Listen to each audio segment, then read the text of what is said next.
Thank you, Eric. With that, Coach, go ahead, take it away.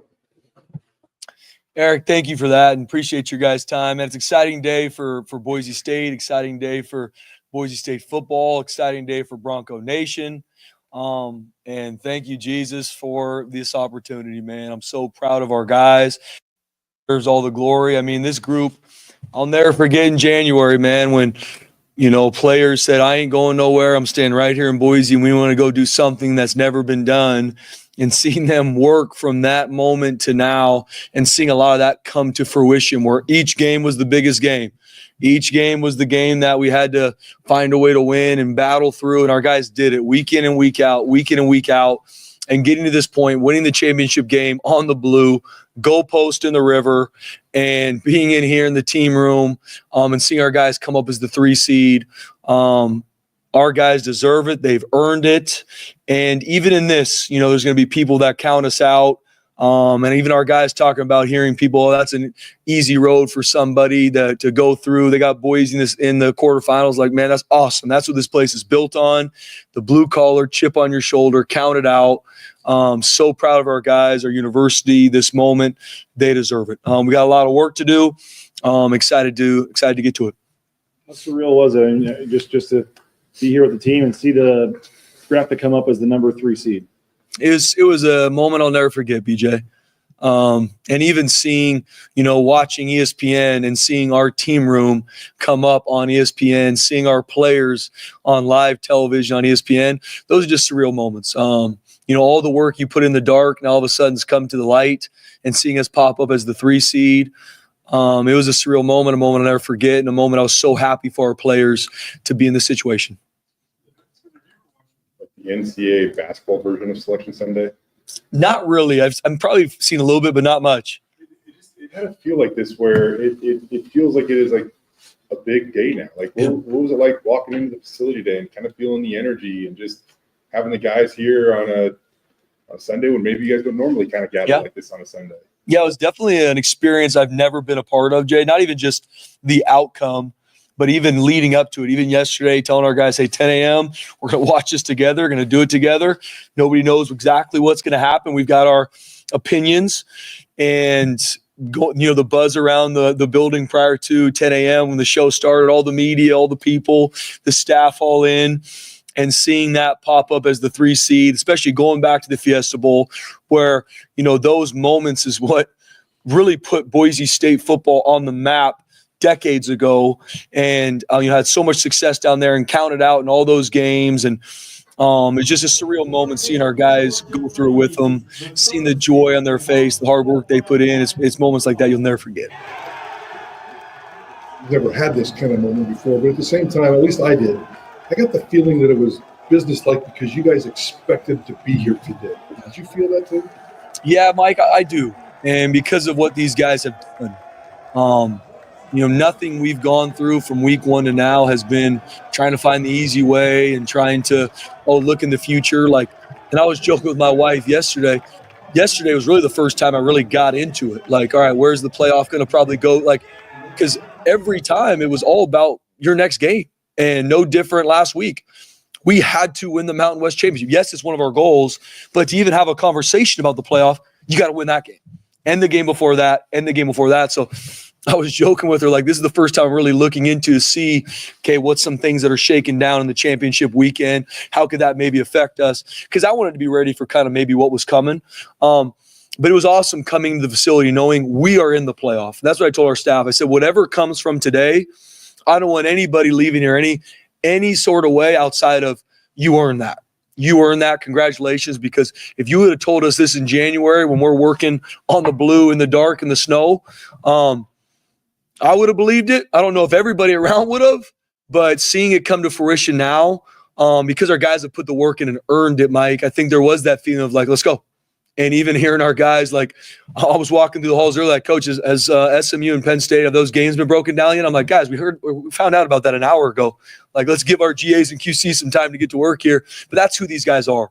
It's, yes, enjoy the moment, that moment together as a team, seeing us on ESPN, seeing us become the 3 seed. But our guys are here because the immediate next thought is, let's get to work. And it's an exciting moment for our team. Those 3 Fiesta Bowls, obviously being before your time here. What were your memories of watching them, especially, I guess, the one in Oklahoma against Oklahoma? Yeah, I was a senior in high school in 2007, and I'll never forget watching that game at home with my dad, seeing it happen, not knowing a ton about Boise State football and the tradition and the legacy, but blown away by that game. And seeing the Fiesta Bowl since then. I remember watching the 2014 Fiesta Bowl when they won. I coached my first camp out here in 2015, and I was able to be on the Blue for the first time, coaching a summer camp. And I came here because of watching those games. A Southern California kid watching Boise State win a Fiesta Bowl in front of the nation.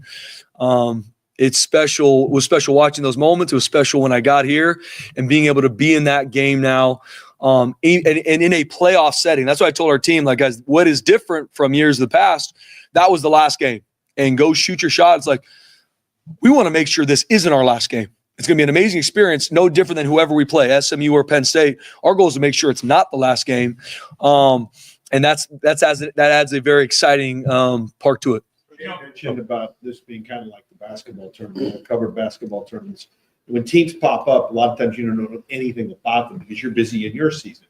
Do you know anything about either SMU or Penn State at this point? What anything stick out on either one of them? Yeah, I haven't done a ton of research on. Been able to watch some of their games either in the hotel or, if we're not playing on some of the games we played Friday, we watched some of the games on Saturday. So cannot speak to at all about them in any of the three phases. Obviously, I know extremely talented, very well coached. Was able to watch a lot of the SMU versus Clemson game yesterday. Watched the SMU versus Nevada game because we played Nevada.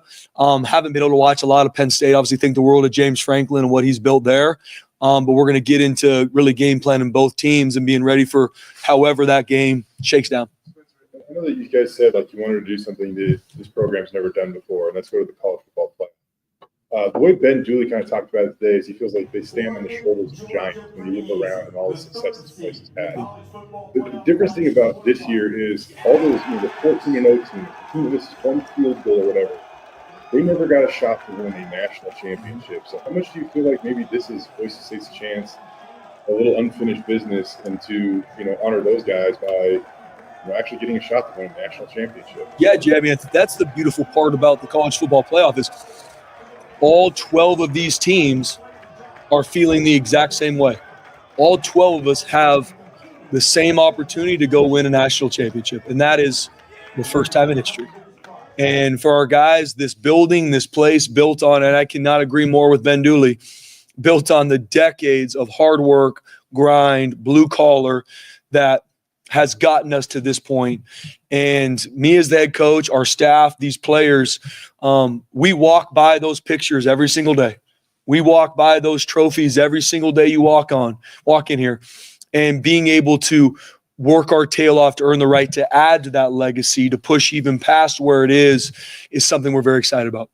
It's kind of fitting that it's the Fiesta Bowl, just with the way it's worked out. You could have maybe been the Peach Bowl, whatever, and I guess kind of a fun one. But I mean, you guys have worn the same uniform combination in all three Fiesta Bowls. I believe you'll get to choose. Any chance it's 4 for 4? Or?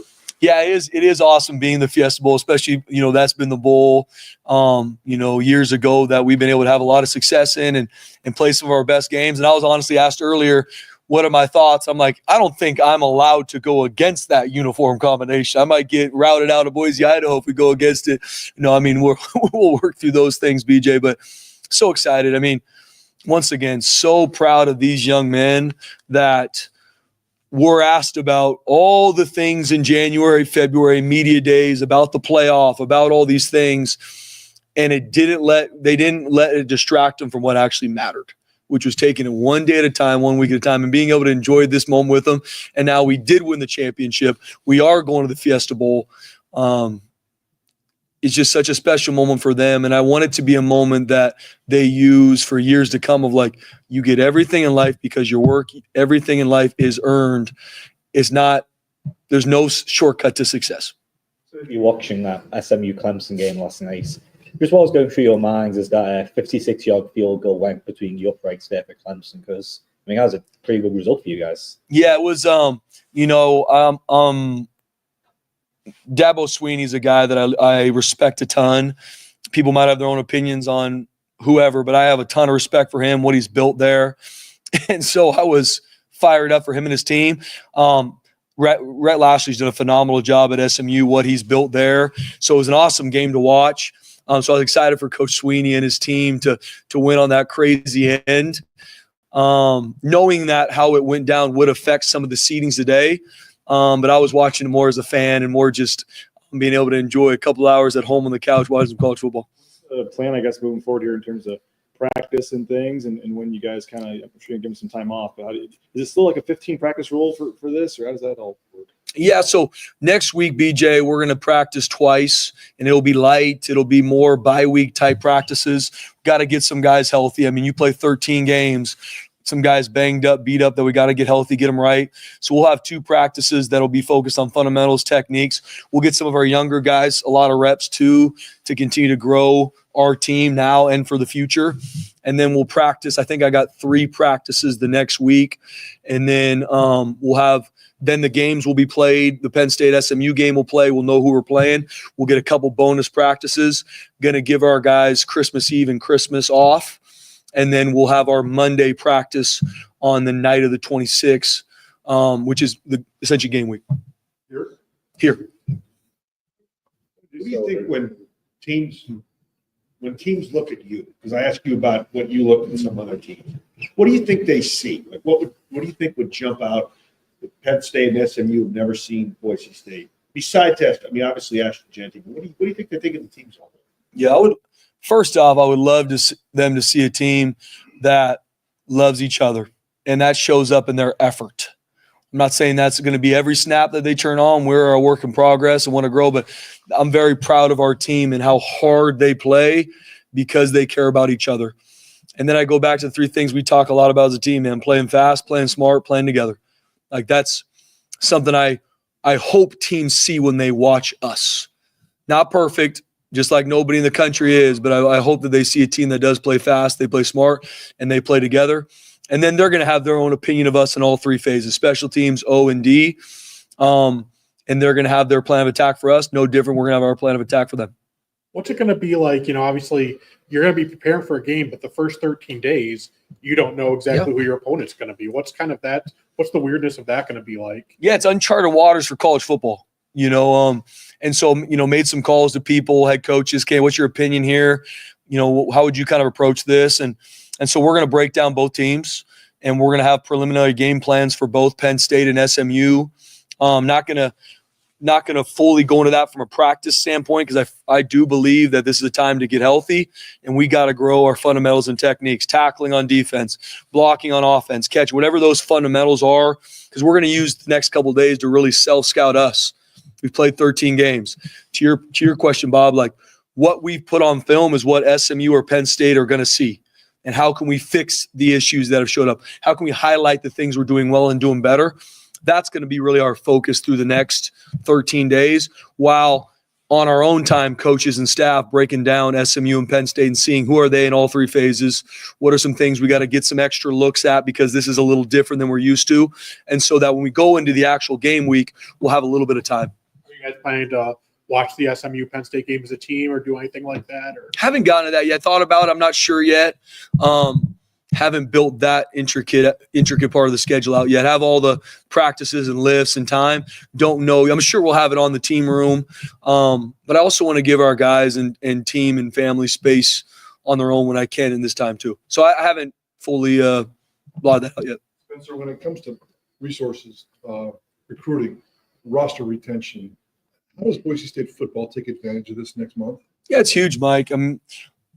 I think, for recruits, for donors, for everybody, you have a moment like we had Friday night on the Blue, that has potential to help change everything, to accelerate you and create momentum, not only to finish the season strong, Mike, but for the future. It's going to be my message, and my message stays the same to recruits as it was all year. Like, you come here if you want to be different. You come here if you want to do something that no one's ever done, and this is a special place. You can have it all at Boise State. And now you've got a lot of things to back it up. Oh, you want to have a crowd storming? You want to go to the college CFP? You can do it right here. You can do it right here. You want to have a first round bye? I'm not saying this is the perfect fit for you, but you can do it right here in Boise, Idaho. And no different, I tell people, like, whoever we play, we have enough. We have enough. Is there a lot of things we need to push forward and move the needle on going forward, from support to the NIL? Absolutely. There's things we need to push forward to. But right now, 2024, we have enough.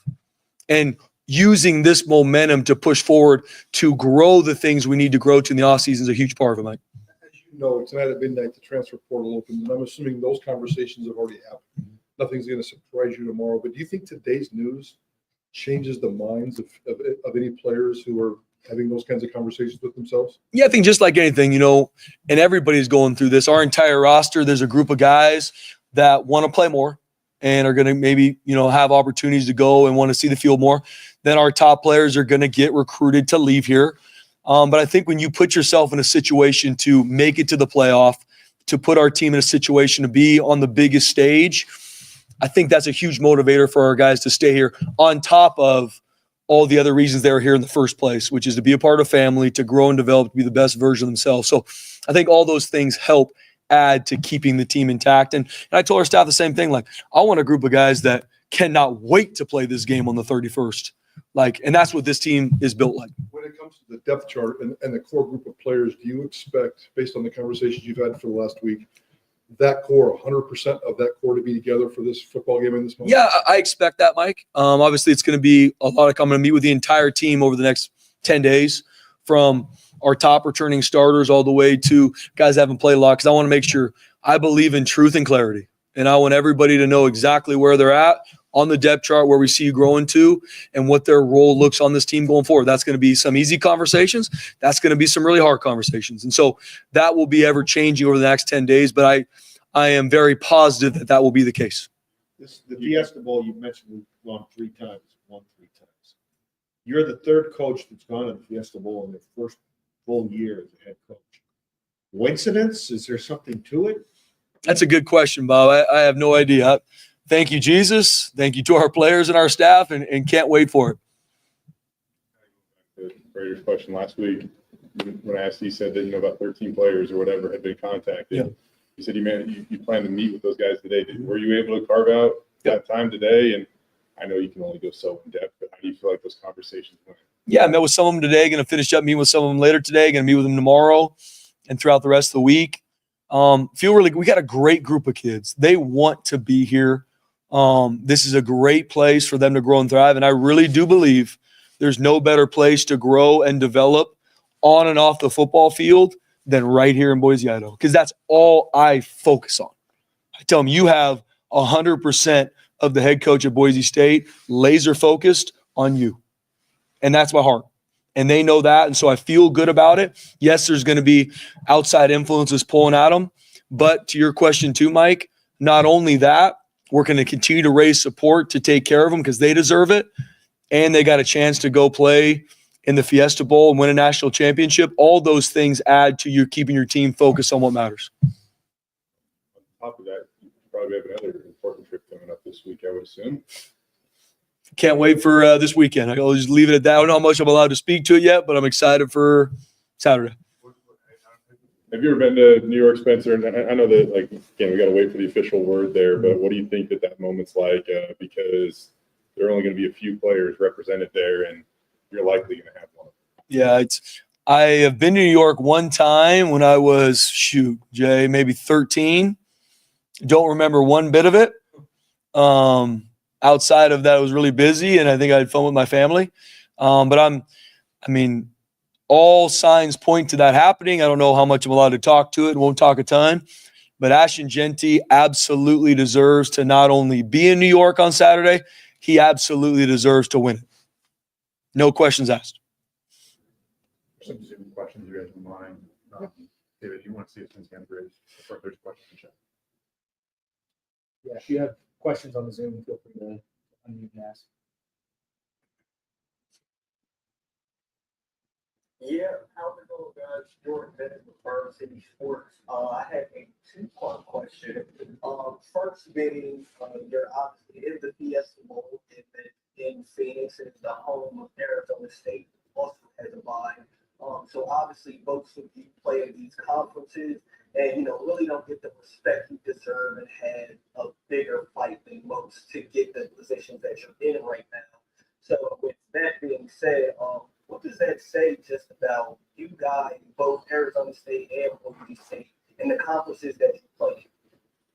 Yeah, I mean, obviously what Kenny Dillingham was able to do at Arizona State and the wins and how they're able to finish the season, win the Big 12 championship.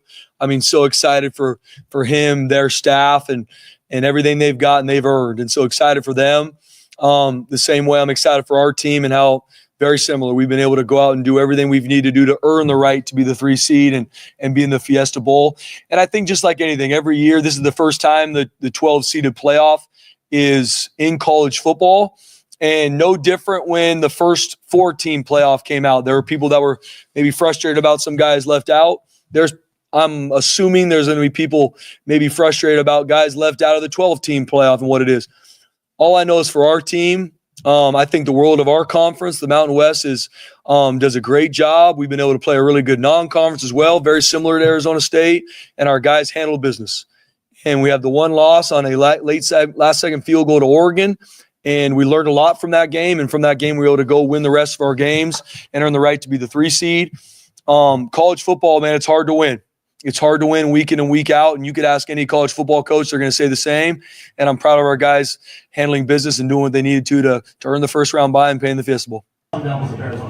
Oregon, Georgia, pretty easy. The 3rd seed in the college football playoff will buy into the quarterfinal.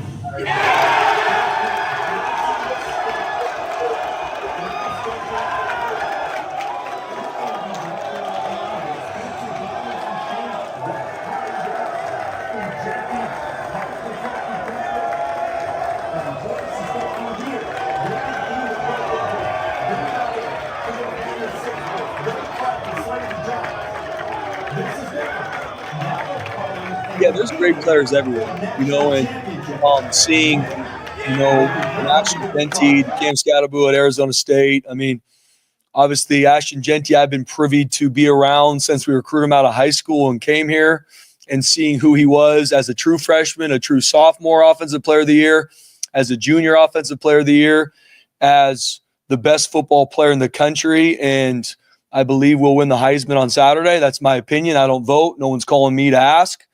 And seeing what Cam Scatteraboo was able to do at Arizona State. I mean, what he did last season and be able to put up another 2,000 yards and lead his team to a Big 12 championship. It's awesome to see what those two guys do. And it's the mentality of both teams. I mean, I'm not in Arizona State's locker room, but they obviously establish a run game and do a great job building that into their offense. And that's obviously paramount for us too. We have some room. Okay. I got one more. Spencer, how much time do you spend on the messaging of like today was awesome, but you didn't come this far, don't go this far? Absolutely. And that's really, as you guys know, and I know there's probably some Danielsonisms or Spencerisms that you guys will joke when I walk out of the room. BJ's probably got them typed up for us. I mean, guys, that's all I talk about. And no different today. Like I was even joking with Dirk, hey, what are some things I got to think about in this meeting? He's like, just like you always do, this is a playoff. Yeah, the Fiesta Bowl is awesome, but different than the years before. That was the last game no matter what. We need to earn the right to make sure it's not. And so, and knowing this team, Jay, knowing how they're wired, I'm already, like I said, hearing them talk about the guys that are counting us out, that are talking about how, shouldn't be there, or, this is going to be an easy road for SMU and Penn State, whoever wins. Great. Love it. That's what this place is built on. Chip on their shoulder. Please count us out. And that's our guy. So I'm fired up. You don't have to answer if you don't want to, but either Tubner or Gaines or some of the guys you've been on without, is there any real hope to have them back? Our goal is to get both of them back, BJ. Tubes dressed obviously on Friday night just because he's built absolutely different and wanted to be available for that game. But with the time, I believe very strongly we'll get Tubes back, and I believe we'll get Cy back as well. Don't know that for sure, but I believe we'll get them both back. The goal is obviously with the time we have off to get everybody back rolling. I'm not saying that's the case. We had some guys got banged up this weekend, but that is the goal with the extra time. For Ashton, just to get, I know somebody asked in the press conference, he said it's the best thing I've heard or whatever to get 25 days off. But I mean, for that O-line, for him, just to have this kind of break with the beating that he took for this down the stretch, I mean, how exciting is that to have a fresh Ashton Jeanty in a month? Oh, PJ, it's huge. I mean, I always joke with him. He's like, Coach, I'm going to feel the same way like I felt in fall camp. And if we do what we're supposed to from our rehab, our prep, our training, to Jay's point, focus on what matters, we'll be fresh, we'll be ready to go. And for a guy that's had the carries he's had in the O-line, the battles they've been through, the tight ends, receivers, the D-line, 13 games, a lot on these young men's bodies. And we've been in dog fights, finding ways to win. So getting that extra time is going to be huge. Spencer, you talk about bodies, but I remember back in Vegas when we were there in July, you and I had a pretty extended conversation about mental health and self-awareness. And when you were talking to Marco today, he was kind of being grilled about the game, and he kept saying, I just want to get away for a couple of days. How much emphasis over these next few days will there be on like mental health and taking a chill pill and getting away from football for a couple of days? It's be huge, Mike. I mean, this is taxing on these kids. On us coaches. At this point in the season, we've been going at it now for months, and it's relentless. I mean, it's one day at a time.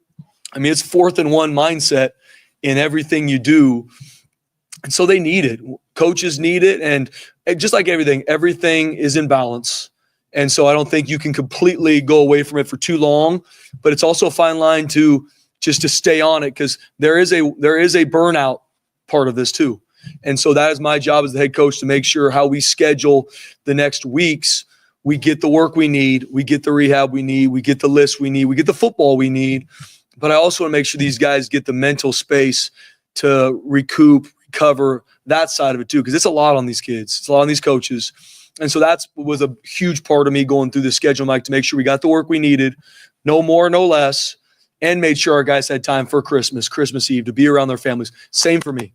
Same for our coaches, because your lives outside of football aren't on pause now that you're in the Fiesta Bowl. I know my 2 and my 3.5-year-old daughter only know if I'm there or not.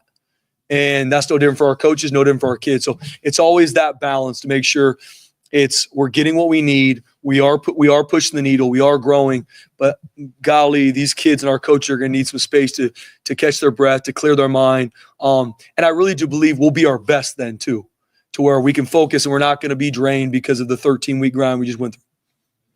I think that's every question we could possibly about Ashton, winning the Heisman, but I'm going to still take one more stab. Come on, Jay. Like, you guys are 12-1. You're the 3 seed in the college football playoff. He's 131 yards away from breaking Barry Sanders' all-time single-season rushing record, and the dude's averaging like 200 a game. So, I mean, like, that's well within reach. I don't know what else. Like, what else could he possibly do? Yeah, Jay. I mean, at the end of the day, I was talking to someone 3 days ago, and they're like, "You might need to call the voters that vote for the Heisman." And I realized there was 915 or whatever it is. But that's where my heart is to this point. I'll be honest. Like, if I got to sit down in my office, close the door for 2 days, and call every Heisman voter, not to lobby for Ashton, to make sure they just give him the time watching the film, who is he as a person? Because I truly believe when all these voters do that, I don't think it should be close. I know I'm biased. I'm around him every day.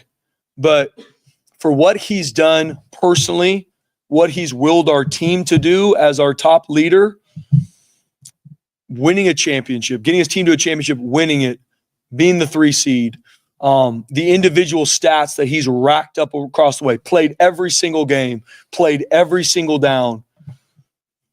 My shout to everybody is please watch the film.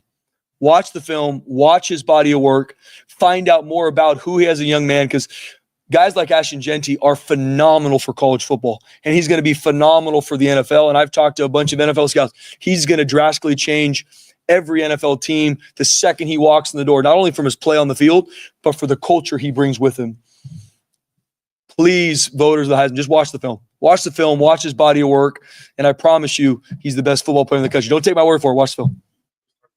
As a person and being elite and stuff like that. And last week we were talking to him and took his offensive lineman out as a thank you dinner, and his mom a little bit. He says, like, even in his busy schedule, he takes time out of his day when he's got it to check in on his family and friends and whatever. Do you have any little Ashton Jeanty moment like that where he might be taking time out of his day to address you, or you've noticed him do it to a player or anything just kind of specific like that, I guess? Yeah, I mean, he's a unanimous captain. He's on our leadership council, voted by his teammates, which we meet on Mondays. And me and Ashton meet after those meetings every week. So we've met, whatever weeks in a row. And it's to check in, see how he's doing. Every single time we have those meetings, it is nothing about Ashton. He is asking about the team. He's asking about a player. He's asking about how he can help lead better, how he can have more of an impact. That is uncommon. Not about what carries, what's it going to look like for him. Hey, coach, how's the Heisman push looking from you? None. Haven't had one conversation about that with him. It's all about the team and how he can help the team and how he can finish strong and how he can do this as a team, how he can leave a legacy, how the senior class can leave a legacy. That is not happening across college football. He's different in all facets, and he absolutely deserves it. Spencer, first of all, I'm a Heisman Trophy holder. I'm waiting for my phone call. Ooh, So I'm waiting for Mike. my phone call. I have a number. You can ask as many questions as you want then, Mike. We can be here we can be BJU? No. Oh, well then just Mike tonight. I've been a phone call. I do have a serious question. You're a Southern California kid who grew up watching Pac-12, West Coast, Western football. This season started with so many questions about Western college football and the Pac-12 and the demise and blah, blah, blah. Oregon's number 1. Boise State's number 3. At the Heisman finalist ceremony next Saturday night, there could be 4 dudes from the West: Boise, Colorado, Arizona, and Oregon. What did this season say about the resiliency of West Coast, Western college football, and a message they may have sent that, hey, we're not going away? Yeah, Mike, really good question. I mean, as a West Coast kid, growing up watching the Pac-10 at that point, turn to the Pac-12, watching Boise State win the Fiesta Bowls, watching all these games growing up, then working here. I mean, this is year number 8 for me at Boise State. And so who we recruit, who we around is the West Coast corridor, really Texas West. And so seeing the success of these West Coast teams is awesome. From not only the coaches that are there, the players that have been able to come there, recruit there. I just think it does put a stamp on West Coast football that needs to be recognized. Thank you, Coach. Scott's going to have some Fiesta Bowl